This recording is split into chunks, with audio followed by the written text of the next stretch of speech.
এই যে প্রিয় দর্শক, আপনারা দেখতে পাচ্ছেন আমার হাতে যে একটা আছে, এটা একটা জাল, ওটা আপনারা চিনছেন। এই জালটা অত অনেক দিন পাওয়ার পর এটা পুরান হয়ে গেছে। তা আজকে আমি আপনাদেরকে দেখাবো এই পুরান জালরে কিভাবে নতুন করে আবার বেশি মাছ ধরা যায়। এই কৌশলটা আপনাদেরকে আমি আজকে দেখাবো। আপনারা ভিডিওটা শেষ পর্যন্ত দেখেন।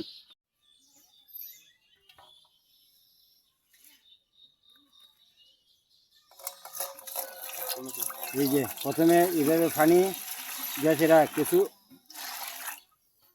পানির মধ্যে পরে এইভাবে কিছু পাউডার দিতে হইব। বেশি জানা না, পরিমাণ কমায় দিলেও হইব, সমস্যা না। এই যে পরে এই পাউডারগুলো ভালো সময় মিক্স করিয়া পাউডারগুলো আছে গা। এখন আমার এই জালটা, এই যে জালটারে এইভাবে ভিজাই না লাগবো। প্রথমে শুরুতে সবটা জাল ভিজাইছে, একটু সময় রাখতে হইব। রাখতে আস্তে আস্তে আস্তে আস্তে পরিষ্কার করানো দরকার। পরিষ্কার করে দিলে বাদে এই যে দেখতেছেন নানি বন্ধুরা, এই যে আস্তে আস্তে দেখছেন নি, এই যে সাদা হয়ে জ্বলছে। আপনারা দেখতে থাকেন শেষ পর্যন্ত কোন ধরনের জালটা সাদা হয়।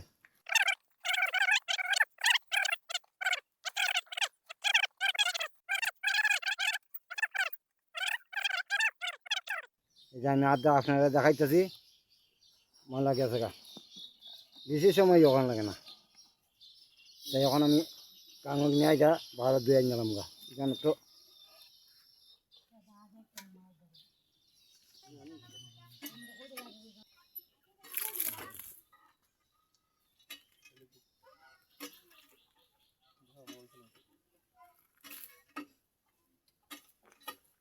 এই যে দেখতেছেন নি বন্ধুরা,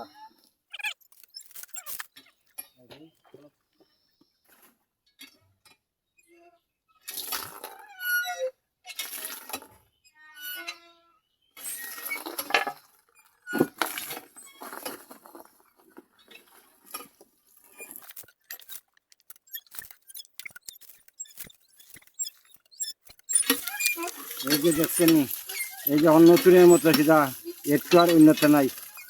আর একটু একটু দেখা যায় এটা ওই যে পুরান বনগুলা রয়েছে, সেটাও খাইলে বাবা ফিরে যাবো গা।